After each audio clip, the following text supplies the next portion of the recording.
In the 21st century, and increasingly so over the past 10 years, the main mode of which ideology is spread is through conversation. The recent IRL live streaming and podcasting boom, especially, has created a sort of authenticity zeitgeist.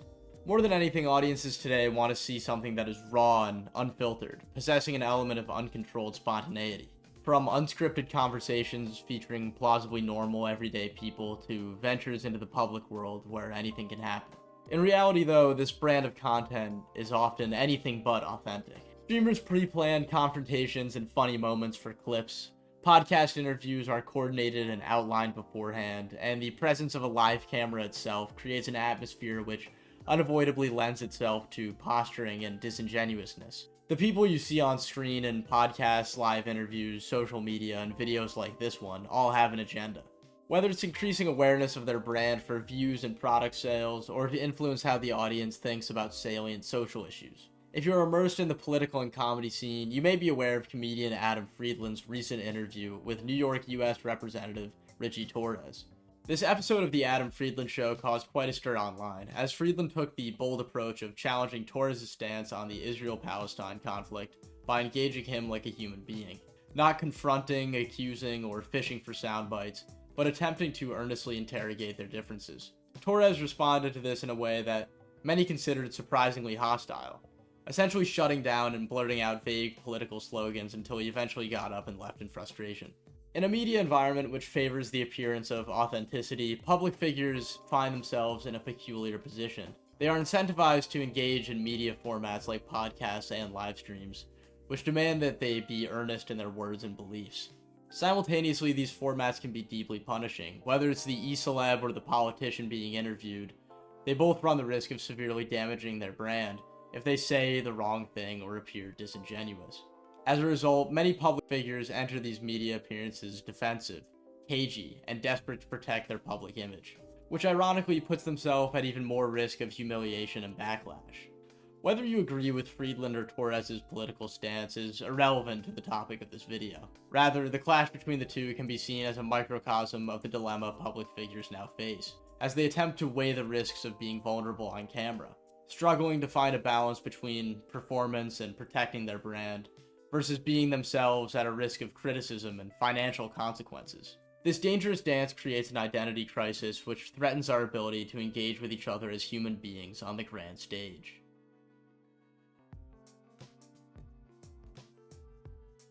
As someone who grew up watching WWE, I have found the tropes and conventions of professional wrestling to be a surprisingly robust conceptual framework for media criticism, especially when exploring how the line between performance and reality is blurred, especially in public life. For those who are generally unfamiliar with the world of professional wrestling, this may sound patently insane, but bear with me as I provide some context. Kayfabe is a term used in professional wrestling to describe anything that takes place within the fictional world of the story being told, on screen and in the ring. To provide the simplest of examples, WWE talents John Cena and R-Truth might be friends in real life, but in Kayfabe, they will occasionally feud and attack each other. Generally, it's a wrestler's sworn duty to maintain kayfabe, that is, not do anything in public or on screen that contradicts the story being told on television. If John Cena and R-Truth are embroiled in an on-screen feud or working a program together, they must not be seen being friendly in public, in or outside of the ring, or they risk breaking kayfabe and completely undermining the story. However, wrestlers will occasionally break kayfabe intentionally in order to bring real-life heat or stakes to the fictional story being told on TV. This blurring of the line between reality and fiction can, when used sparingly, enhance the story, as more critically minded fans are drawn into speculating about what is real and what is fake. On the other hand, going too far can undermine the credibility of the on-screen characters, the story, and the product as a whole. One of the most controversial cases of a wrestler breaking kayfabe is CM Punk's infamous pipe bomb speech. On June 27, 2011, CM Punk was set to cut a promo on Monday Night Raw, relating to the fact that his contract with the WWE was about to run out. Although the real-life contract situation had been previously established as a plot device in kayfabe, CM Punk went off script in an extremely inflammatory way. Punk used this moment as an opportunity to break many rules about what WWE wrestlers were allowed to say on the mic. He called out CEO Vince McMahon's shady business practices, insulted important people at the company, and made multiple references to competitor organizations, all of which violated WWE and Vince McMahon's strict rules of maintaining kayfabe. And it overall reflected the real grievances that Punk had with the company at the time. The pipe bomb ended unceremoniously, with production choosing to cut Punk's mic just as he was about to really set the place on fire, beginning to tell a real-life story which ostensibly spoke to the low moral character of Vince McMahon, the human being, not the on-screen character. I mention this incident because it showcases the precarious nature of public-facing personas. With one man going off script, the WWE had a multi-angle media scandal to deal with, on top of the fact that a lot of fans actually agreed with Punk's criticisms of the company, its product, and its poor treatment of the talent. Punk's pipe bomb is what's known as a shoot in professional wrestling. A shoot is when the wrestler makes the decision to go off script, usually airing out their real-life grievances or otherwise attempting to hurt the reputation of a fellow wrestler while catching them off guard. Hulk Hogan has been quoted as saying the WWE is a shoot business, in which wrestlers who can most tactfully tear down others succeed the most. To show you a more recent shoot, and perhaps one more directly related to the aforementioned Adam Friedland show interview, we can analyze an incident in the wrestling org AEW. The clip concerns Ricky Starks, a young star making his rise in AEW at the time, and pro wrestling legend Adam Copeland, who's better known by the alias he used in the WWE for the better part of his career, Edge. As part of the segment, Ricky comes out of the ring to confront Copeland and Bryan Danielson. Clearly, the planned segment featured Ricky Starks cutting a promo on Danielson, but shortly after entering the ring, Ricky takes the liberty of sending an unscripted pot shot towards Copeland and his bug eyes. His words, not mine. "Don't look at me like that with those bug eyes, sir. I'm talking to this guy." Copeland, clearly genuinely incensed, immediately claps back. "It's your stupid silk slacks, dumbass." Now fully embroiled in a shoot exchange, Starks goes low. He makes a thinly veiled reference to Copeland's tenure in the WWE, likely hoping to end the back and forth with a shock value one-liner. "Sadly, you didn't take style from the other place, but either way." Instead, genuinely angry and flustered at this point, Copeland goes for the kill, attempting to tear down or bury Ricky's entire on-screen persona. "And you took it from The Rock. Either Good job. way. Can't help that you're a midget version of that, but shut your mouth and talk to him instead of me, kid." Likely understanding how out of hand things were getting at this point, Ricky doubles down on his previous reference to Copeland's past with an edge pun, which prompts a truly exasperated, second-hand embarrassed, "Oh, dude," from Copeland. Wow, that really sent me over the edge. Either way, Brian. Oh, dude. Either way, the difference between you and me is that I'm actually a real AEW champion. We can only speculate as to what underlying dynamics drove this interaction to turn out the way it did. Both men came away from the shoot looking pretty bad, and some have speculated that this segment hurt Ricky Starks professionally in his push to stardom at the AEW. Ultimately, this shoot is illustrative of the combative, survivalist mentality pro wrestling talent have when it comes to going off script. In a shoot business, sometimes it's kill or be killed.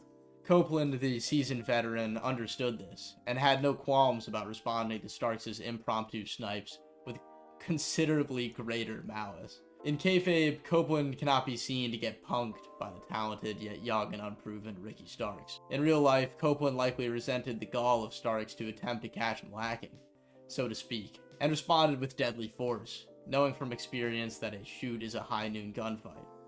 A duel in which both players' livelihood and professional reputations are at stake.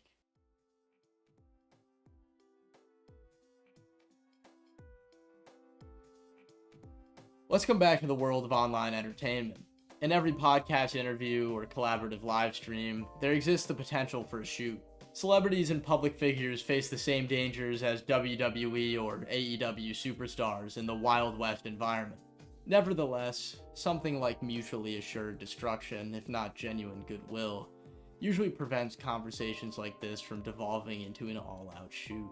As in wrestling, there's a strong incentive to maintain kayfabe, a podcast where things run smoothly and everything is kept friendly and light, is more likely to book high-interest guests. Conversely, a pleasant, cooperative guest is likelier to get booked on shows with increasing reach. What's good for you is good for me, and the best business is to stick to the script. Some shows, like Matan Evans' The Matan Show, make a point of ruffling feathers, creating discomfort, and trying to get their guests to break character. A more mainstream example of this is perhaps The Eric Andre Show, which accomplishes a similar objective. But more often than not, a normal show will go off without a hitch due to mutually shared business interests. Still, the threat of a shoot looms large. For celebrities whose brand is their strong public persona, or figures who have some form of controversial skeleton in their closet, the fear of being caught off guard by a shoot is sometimes enough to make them openly hostile to their host or guest. On July 15th, actor and comedian Harland released an episode of his podcast featuring the ever-controversial Sam Hyde. In many ways, a shoot was inevitable between these two. Williams' comedy features a constant nagging, verging on intentionally annoying attitude with his guests. Across from him is Sam Hyde, someone who has proven to be quick to anger when given a perceived lack of respect, especially by a member of the comedy establishment. The first half of the episode consists of a pretty tense dialogue between the two, in which they are constantly clashing. Harland and Sam both maintain their respective comedic personas, communicating in a layer of irony and never really acting like normal people. I don't like when you were outside, we were talking, and you were giving me you were saying things with like a sexual connotation. Yeah. And your eyes have this kind of like, I would say beautiful, but then it became sinister, sort of. Sinister sex? Twinkle. It was a sinister sex that you were sort of communicating outside. Is the whole podcast just this? What do you mean? Is it just like straight nonsense? Hell no. What's the serious? When are we getting serious? This eventually boils over when Harland tells Sam that gorillas build nests in trees. Gorillas and orangutans make nests every night. Like every night they get twigs and they make a nest up in a tree. That sounds disgusting.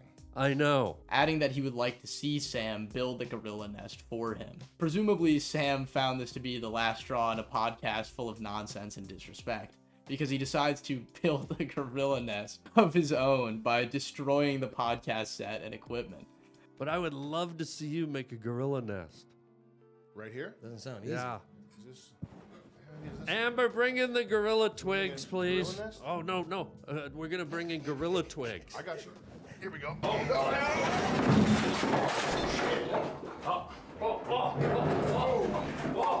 There we go. Oh, no. Big gorilla nest coming in. Is there a gorilla in this room or what? Neither party really came out of this looking stellar. Harland's incessant non sequiturs and refusal to entertain anything resembling a linear conversation quickly grows grating, making the viewer almost thankful that Hyde did something actually entertaining. To give Harland credit, he miraculously maintains his zany on-screen character throughout the entire incident, including while being physically menaced and taunted by his guest. Not to mention watching hundreds if not thousands of dollars in his own equipment being destroyed. Hyde, on the other hand, comes out looking insecure and volatile, unable to handle the chaotic, associative randomness of Harland's style. You get the distinct sense that Hyde, after being forced to operate in partial obscurity for years following the cancellation of his Adult Swim show, is used to being a big fish in a small pond. In other words, he's uncomfortable being placed in situations where he is not in control of his environment. Hyde has publicly campaigned for years to go on the Joe Rogan Experience, and brutally harassing an established comedian and previous JRE guest to boot on his own podcast seems like a interesting way to accomplish that goal. The incident with Sam Hyde is pretty extreme, although I think the devastation of a shoot is often amplified by how small the platform is. Harland's podcast is a fairly humble comedy pod, one where someone like Sam Hyde might feel comfortable going a little more off the rails when trying to garner publicity. More than anything, a shoot is about being in control. It is an opportunity to drag someone down and climb over them in order to gain more clout and respect. In a more tame vein, we can analyze a small spat between sports commentator Stephen A. Smith and Subway Takes host Kareem Ramna. Both men have a much more mainstream, popular platform. As a result, we can see that this shoot is more contained and subtextual than the Sam Hyde incident, although both follow a similar pattern. If you're unfamiliar with the format of the show Subway Takes, comedian Kareem asks his guest, "So what's your take?" The guest responds with a quippy, often eccentric opinion. Kareem then responds with either 100% agree or 100% disagree. Disagree. Yeah, dude. which is the signal for the guest to explain their position on the subject. It's a fairly popular internet show at this point, and the format has attracted many big-name guests, including, of course, Stephen A. Smith. Stephen A. Smith is a controversial commentator in the world of sports. His greatest strengths are his quick rhetorical wit and ability to verbally dominate other sports analysts. He's used to proving his point by overwhelming his opposition with a barrage of arguments before letting them even get a point in. It's not shocking that Stephen A. Smith would be uncomfortable being a guest, rather than a host, as he seems to turn every show he's on into the Stephen A. Smith show. The Subway Takes episode begins as normal, with Stephen A. delivering the take that he likes brunch. Kareem attempts to follow the format of the show, although he is not able to finish his 100% agree before Stephen A. Smith continues talking over him. Here we see the seeds planted for a shoot. So what's your take? Brunch is kind of cool. You like brunch? I like brunch. Oh, 100%. It's not a full-fledged lunch. I don't know, bro. It's not a full-fledged breakfast. It's in between. 100% Sometimes you're disagree. not hungry at breakfast time, but you don't want to blow yourself up. Kareem plays it cool, in keeping with his generally pleasant demeanor, but it is the first sign of friction between the two. Kareem flips his answer to 100% disagree as Stephen A. Smith expands on his take, perhaps as a subtle gesture of anger toward being talked over. When Kareem finally gets to butt in, Can I catch you on a Sunday morning at 11 having mimosas with the girlies? this is truly the moment the shoot begins, as Stephen A. takes this light-hearted inquiry weirdly personally. Most likely, this quip was perceived by Stephen A. as an attack on his masculinity. Here, Stephen A.'s demeanor becomes a little more genuine as he tells Kareem that it's none of his damn business who he has brunch with. Well, first of all, it's none of your damn business what I'm having lunch, who I'm having lunch with. What's your order? You a Benedict guy? You kind of look like a Benedict guy. That's what I'm in the mood for. My guy over here gets Holland. Kareem tactfully pivots off this in an attempt to lighten the mood, asking Stephen A. what his brunch order is. Kareem takes a guess as to what Stephen A.'s order is, prompting Stephen A. to re-enter shoot mode. See, you one of Lot those of guys sauce. that ask Lot of questions, sauce. but you don't give a chance a brother to answer it. Well, unfortunately, there are two hosts on the I show will right now. tell you that I like my waffles, I like my eggs, but I also like my cheeseburgers. I just see you as a lobster Benedict kind of guy. You ain't never seen me with no eggs better than I saw it on page 6, bro. Essentially, Stephen A. accuses Kareem of being a bad host. Although the accusation that Kareem talks over his guest is ironic, considering that that's exactly what Stephen A. has been doing for his whole career. Kareem seems to understand that he is in the middle of a shoot, as he fires back by remarking that there's two hosts on the show right now. They continue the show as normal from there, both men seemingly understanding that the shoot shouldn't go further than that. At the end of the episode, they share a pretty jokingly hostile exchange, almost as an acknowledgement and breaking of the tension. But I'm pretty much old school. Like Unk. That's a compliment. Yeah, I got OG, you. respect to Unk. I didn't sit up there and say it was an insult. I just said it's not a name I go by because a lot of people are called Unc. You want a special name? I'm Stephen A. Stephen A. It don't get more special than that. This is prompted by Kareem saying that he likes Stephen A. Smith, which is met with Stephen A.'s refusal to return the compliment. I like you a lot. What? I like you a lot. Where'd that come from? I'm just saying. How you know me to like me? I like you right now. Because? We've been here for 10 minutes. Oh, so because we've been here for 10 minutes on the E train, you like me a lot? Yeah. Okay, I'll take it. You got to return the compliment. No, I don't. Yeah, you do. I don't. Kareem left a comment on the Instagram reel that leaves it a bit more open-ended than that, however. About 20 minutes ago, I left a comment that said, "This wasn't a bit. We really didn't enjoy each other's company," but then I deleted it to not be presumptuous. Maybe he did like me. The joke in clarifying this, of course, being that Kareem decidedly did not enjoy his time with Stephen A. Although Sam Hyde's extreme physical altercation may seem vastly different than Stephen A's chippy verbal one, both were motivated by a shared factor: control. They both wanted to take control of the situation, to dominate their surroundings in order to look better. You can come up with many different theories as to their motives behind desiring control. Whether it's a misguided attempt to prove their masculinity, or perhaps it's just a genuine distaste toward the hosts of their respective shows. Now that I've thoroughly briefed you as to the nature of the shoot, as well as priming you with some examples, we are ready to talk about the shoot that I'm really interested in. The one that took place on the Adam Friedland show. Hey there, if you're not interested in channel updates, then skip to the end of this chapter to continue on with the video. To everyone else, I just want to make a couple quick announcements. Firstly, I'd like to thank you all for the amount of support that you've been showing the channel. All the comments have been really great to read, and I just really appreciate that. And secondly, if you'd like to continue to support the channel, then ways to do so are liking, subscribing, hitting the notification bell, and commenting your thoughts on the video. Our Twitter links are in the description, along with a link to our Patreon if you'd like to financially support us. Any support will go directly toward increasing the production quality of this channel. Secondly, we did a complete rebrand of the channel, which was long overdue. I hope you guys like the new look of it, and anyway, back to the video.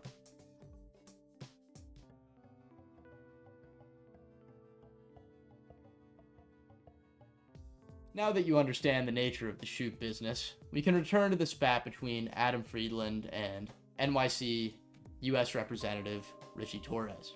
This case is particularly interesting to me because of the way Adam Friedland approaches a potential shoot. Instead of exploding into some sort of outrageous stunt or slyly double-speaking his way through it, Friedland directly addresses the tension and refuses to be a part of it. If anything, he drops his cavalier, ironic comedy mode he typically puts on for the show, and speaks personally about how he truly feels. The interview begins as normal, with Friedland interviewing Torres about his life. Early on, you grew up in a single mother home. You have a twin brother? Twin brother. Identical? Yeah, he's biologically older, I'm temperamentally older. Identical or no? Fraternal. We're fake twins. That's all right. 5 minutes apart. At around 40 minutes into the interview, the first hint of a shoot begins to rear its head. Friedland asks Torres about accepting donations from BlackRock. You were criticized, I saw, for Blackstone donation, right? And it's understood that they are the architects of the housing crisis, pretty much. Yeah. I mean, you receive contributions from thousands of people. Yeah. Or employees from all over the place. You can send it back and say, fuck off. Without getting too into the weeds with the politics of it, Friedland is raising a fair question that any self-respecting journalist would ask. Torres is the representative of the poorest district in New York City, and many might reasonably suggest that BlackRock is actively working against the citizens that he represents. Torres seems immediately frustrated by the question and does little to directly answer it. In his eyes, as a politician, being asked about an unsavory donor is instantly a shoot. Instead of attempting to explain why he accepts donations from them, he attempts to minimize the importance of the donation. When Friedland continues to press him on the topic, Torres decides to deflect the question in its entirety. He begins to use canned political catchphrases and diversions instead of honestly engaging, repeatedly telling Friedland that he doesn't understand racially concentrated poverty. I'm happy to... If you ever want to take tours of my district, I'm happy to walk you through my district. Yeah, I'd like to. I've been to the zoo in Yankee Stadium. Right. Well, not the actual projects, not the amenities, not the institutions. Yeah. I can give you a sense of racially concentrated poverty in a place like the Bronx. So that's what my question is like. Where do you live? Which borough? I live in Brooklyn. Okay. Yeah, and that's my question. Like, so right? you might be divorced from the experience of racially concentrated poverty. But what does that have to do with taking money from blacks? Like, I just feel like that's a deflection. Friedland detects that Torres is attempting to batter him rather than answer the question. So he clarifies that he is genuinely just curious as to why he is receiving donations from people who work against the interests of his constituents. I figure like you could maybe if you're like this guy's. You do know that this guy's making my constituents' lives worse. You could be like, fuck you, I don't want it. I'm in a safe blue district, right? People should judge me by my record, by the legislation I passed. I truly believe that Friedland was just trying to have a good and balanced interview. And honestly, I think giving politicians a chance to directly address public concerns is necessary for a functioning democracy. Friedland follows up by stating that he's not trying to individually criticize Torres, but rather questioning the system that he is a part of. Torres refers to this as a gotcha game, a clear acknowledgement that he believes he's in the midst of a shoot. I mean, you can play the gotcha game, but that's not. I'm not trying to play the gotcha game. I don't want to argue with you. If you want to question my ability to represent my district, I'm happy to show you what I do. I'm happy to bring you to my district.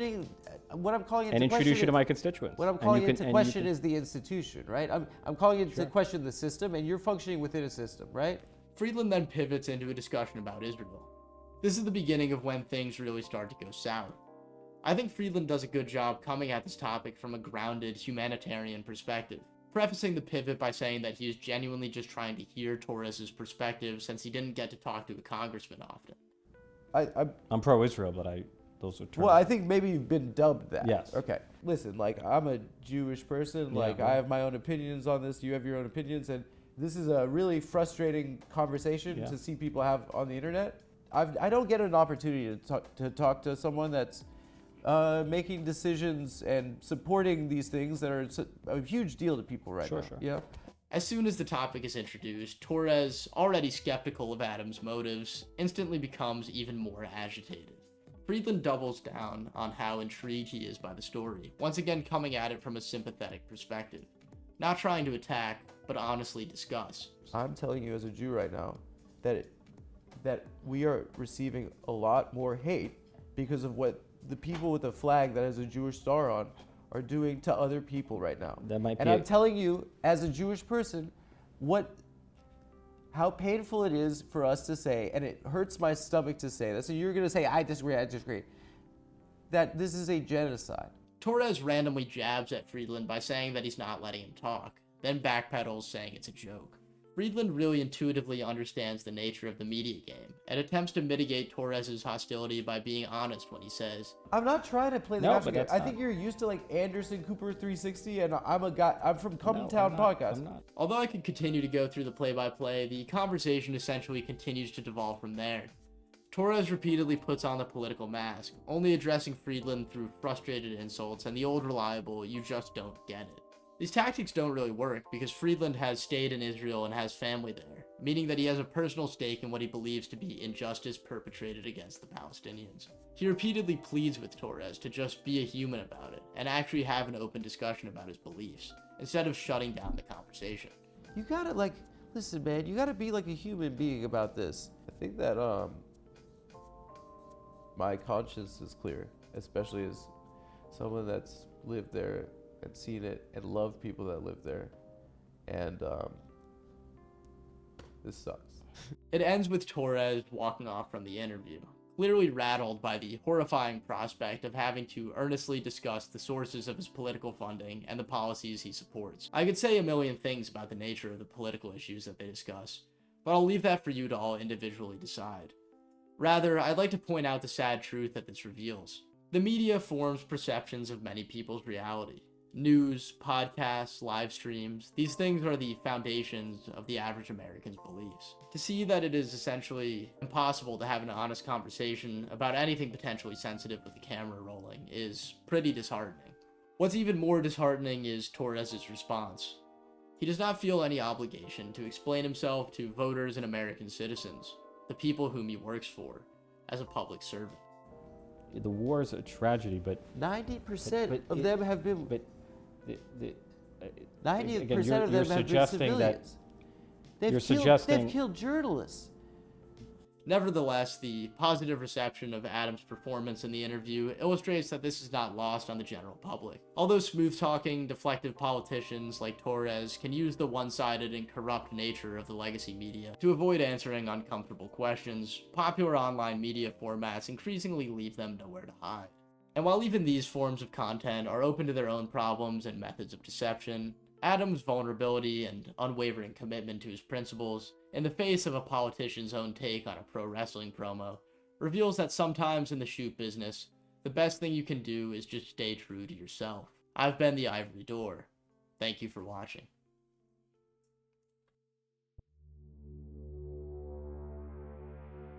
The Ivory Door.